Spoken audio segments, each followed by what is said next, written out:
Halo, ketemu lagi bersama AGG Saputra dan Ponco Nugroho. Video kali ini kita akan membahas tentang cara membuat pembeli menjadi pelanggan. Oke, lagi-lagi ada beberapa poin yang mau saya bahas. Yang pertama itu update produk sering. Nah, update produk sering itu bisa dilakukan dengan cara online gitu. Jadi buat kamu yang udah punya bisnis tapi belum di online kan, maksudnya belum punya website. Jadi saran saya cepet-cepet deh bikin website, ya kan, banyak yang bikin jasa juga, ya kan, ada yang dari 150.000 sampai yang berapa puluh juta juga ada. Kamu tinggal sesuaikan dengan kebutuhan kamu, gitu kan. Jadi di website itu nanti kamu update terus produk, gitu. Jadi mau nggak mau kamu tuh jatuhnya apa ya? Jatuhnya kayak terus stok produk baru, gitu. Kebetulan saya juga ada bisnis baju wanita, dan itu saya update terus minimal seminggu sekali saya update gitu.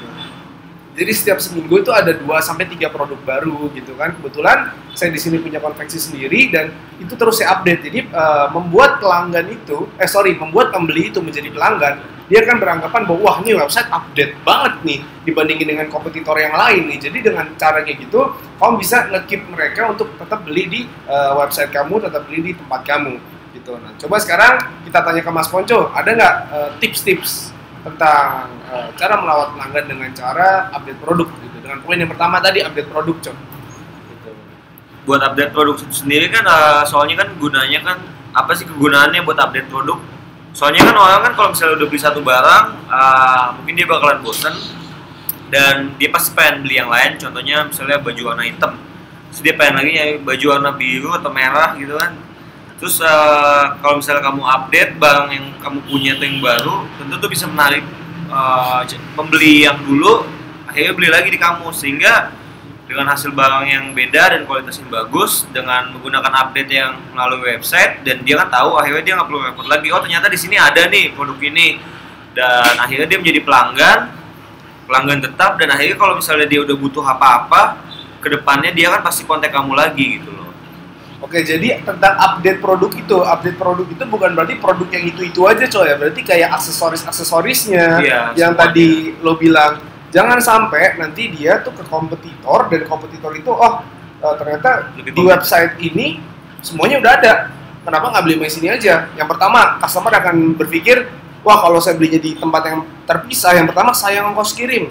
Bener nggak, Cok? Benar. Ya kan, terus repot lagi kontak-kontaknya, konfirmasi kedua tempat. Jadi ke satu tempat aja, misalkan kamu jual baju, kamu juga jual kancingnya misalkan gitu. Jadi aksesorisnya yang itu mendukung untuk untuk produk-produk utama kamu gitu. Terus yang kedua itu soal kualitas dari produk kamu itu sendiri gitu. Jadi jangan mentang-mentang update produk sering tapi kamu malah mengurangi kualitas dari produk kamu itu gitu. Jadi itu juga bahaya ya, karena jatuhnya pembelian pertama puas, pembelian kedua ketiga kok kualitasnya gimana, makin jelek. Akhirnya dia akan bakal nyari penjual lainnya gitu loh. Dia bakal lari. Yang tadi bisa ada potensi menjadi pelanggan karena penurunan kualitas, akhirnya dia bakal kabur jadi cari penjual lain, dan itu kebanyakan tuh biasa orang tuh ngelakuin hal itu kesalahannya kebanyakan.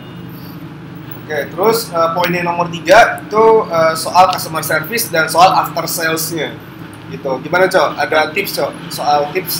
Tips soal customer service dan after sales-nya, Cok. Nah, customer service ini perannya penting banget nih buat ngelayanin customer. Soalnya kan gimana cara dia ngebales ya, gimana dia bisa bikin orang nyaman gitu loh. Misalnya kalau misalnya dia customer service-nya ada yang mau beli nih, nanya ada baju apa, terus dia bilang ada, jawabnya ada, udah habis itu nggak ada penjelasan apapun, orang juga malas gitu loh nanya-nanya. Tapi kalau misalnya customer service sendiri punya inisiatif untuk menjelaskan apa produknya apa aja, ukurannya apa aja, misalnya jenisnya apa aja, harga berapa, dan itu bakal menarik calon pembeli bisa menjadi calon pelanggan karena customer service sendiri itu memuaskan gitu loh. Jadi semua pertanyaan dijawab dengan baik, penjelasannya dapat, dan dilayani dengan ramah kayak gitu loh. Dan saya ada satu tips, jangan pernah kamu melakukan ini kalau customer udah nge-add-in BW kamu, nge-add line kamu, atau nge-WhatsApp kamu. Jadi kadang-kadang pembeli itu suka bilang, Mbak, kirim gambar dong, lihat kualitas, lihat koleksi-koleksinya gitu kan. Dan banyak yang saya temuin orang itu malah bilang, nih lihat aja di website www.bla bla bla bla bla. Nah, itu nggak boleh. Walaupun emang agak repot kamu kirim gambarnya satu-satu, tapi itu yang akan membuat customer tuh jadi puas gitu. Soalnya belum tentu customer itu punya koneksi internet yang bagus yang pertama. Misalkan via BBM gitu dia nanyanya gitu kan, dan dia ya udah diminta kirim gambar, kamu harus kirim gambar apa yang dia minta gitu kan. Jadi dengan kayak gitu customer juga bakal senang dan merekomendasikan, jangankan menjadi pelanggan, dia kan merekomendasikan ke teman-temannya. Itu yang paling penting soal customer service. Dan soal after sales juga, itu juga krusial ya coy, karena ya repeat order gitu. Balik lagi ke yang pertama tadi soal customer service gitu kan. Jadi bahkan saya di beberapa bisnis memisahkan antara customer service yang untuk kejar order pertama sama untuk after sales ya. Jadi biar kinerjanya itu lebih bagus gitu, lebih maksimal gitu ya. Kamu juga bisa coba tuh dipisahin yang customer service yang untuk pembelian pertama sama yang untuk after salesnya kamu bisa gitu. Terus untuk selanjutnya eksis di sosial media gitu. Nah, di era sekarang sampai ke depannya sosial media kayak Facebook, kayak Twitter, kayak yang lain, Instagram. Nah, itu kamu harus eksis di situ. Kamu update produk-produknya, kamu update tips-tips tentang produk-produk kamu itu, ataupun kamu hanya sekedar bercerita tentang produk kamu. Yang penting ada social engagement-nya gitu. Jadi orang tuh bisa orang tuh bisa lebih kenal sama produk kamu. Jadi kamu nggak hanya jualan aja di sosial media, kamu kasih tips yang berhubungan dengan produk yang kamu jual. Gitu. Kayak misalkan contohnya Ponco di bisnis kucing, gimana Cok di sosial media Cok? Misalnya nih kalau gue kan pribadi bisnis kucing, gue jual kucing. Nah habis itu gue kasih tips-tips contohnya supaya kucing tuh nggak kedinginan gimana sih pakai baju, dan gue bisa sales juga jualan baju kucing kayak gitu. Dan itu bisa dilakuin juga buat lu juga. Dan kegunaan buat update di sosial media tuh apa sih? Pertama tuh buat orang tuh lebih tahu mengenai informasi produk yang lu jual atau promosiin. Yang kedua itu bakal nambah followers lu. Followers tuh maksudnya orang-orang yang nge-share, yang pengen tahu selalu update apa yang udah diupdate dari produk yang kita buat itu loh. Jadi penting banget tuh buat update sosial media, mesti aktif. Gitu. Oke, terus kalau di sosial media itu juga kamu bisa menggunakan fasilitas kayak Facebook Ads gitu kan. Jadi kamu bisa beriklan ke kota tertentu atau ke interest tertentu. Jadi iklan kamu benar-benar tertarget.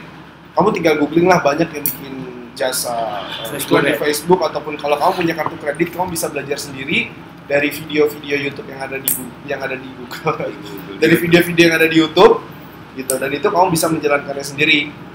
Itu iklan-iklannya. Terus poin selanjutnya promosi berkala.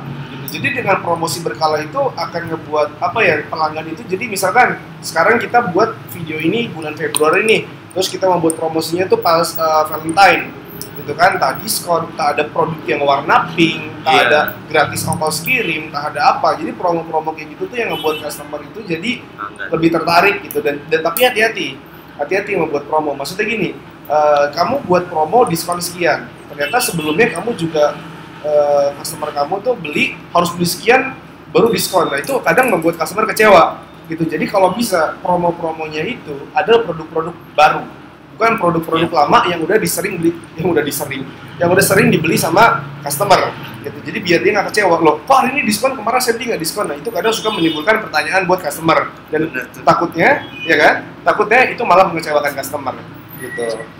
Terus yang terakhir, kenali sosok. Kenali sosok itu dalam arti ya kalau kamu bisnisnya A, misalkan bisnisnya apa ya, misalkan bisnisnya sushi, ya kan? Nah kalau bisa tuh owner itu mukanya agak sedikit Jepang-Jepangan gitu loh. Iya benar. Itu kan jadi orang tuh bakal ngerasa lebih dekat sama si ownernya itu dan lebih kenal, yang akhirnya bukan hanya bisnisnya aja yang dilihat ya coy. Iya benar. Gimana coy? Tapi orang si ownernya kenal ya akhirnya viral. Gimana coy? Ada tambahan coy soal sosok coy. Nah, kalau misalnya soal sosok itu yang dimaksud kan ownernya, pemiliknya langsung. Di sini nilai plusnya itu ada yang sedikit berbeda.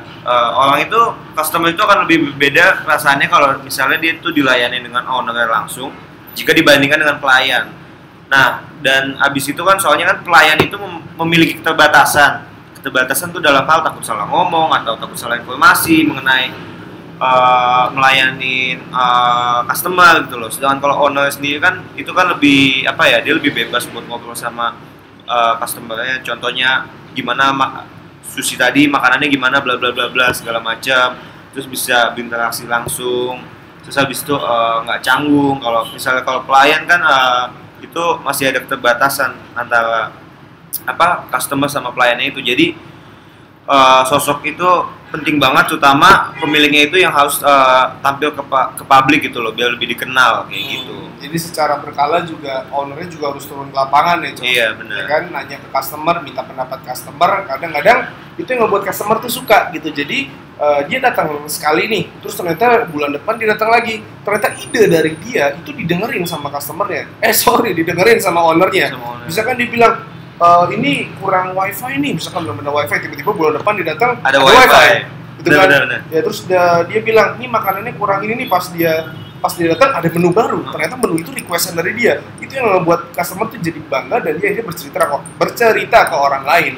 Benar. Gitu. Jadi poin-poin tadi sekitar 5 poin tadi itu yang bisa membuat pembeli jadi pelanggan tetap kamu gitu. Karena itu pun udah saya lakukan di beberapa bisnis saya dan bisnis Ponco juga, dan itu dijamin berhasil. Oke, makasih udah nonton. Sampai ketemu di video AGG Saputra dan Ponco Nugroho selanjutnya. Sampai jumpa. Dah.